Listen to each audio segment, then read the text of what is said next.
Это река Тентек в Джунгарском Алатау.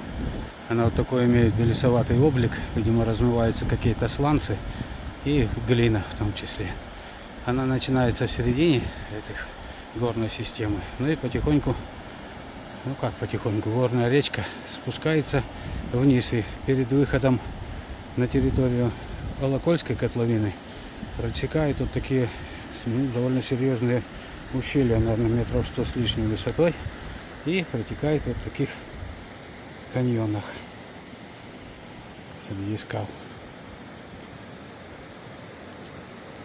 Это уже вот последняя цепочка скалистой гряды, через которую он прорезал вот эту щель, буквально пропилил.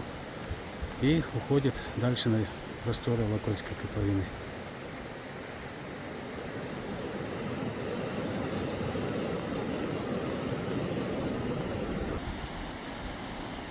Пойма Тентека очень такая заросшая.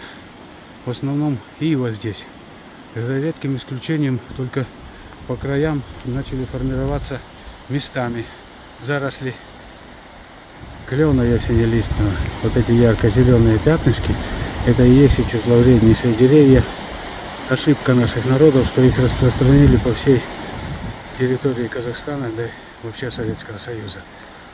Никто их не ест, никуда их не использует, просто засоряют пойму, образуя широколиственные леса, которые не пропускают солнечный свет до почвы и просто уничтожают естественные ландшафты.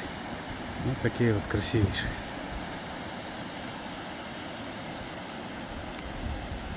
В принципе, тут можно и сплавляться.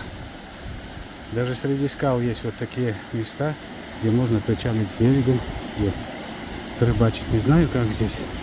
Рыба-то есть здесь. Осман, маринка должна быть. Ну, что-то еще. Окунь можно, скорее всего. Ну, вот такие места есть. Мутная вода. Но пойдет.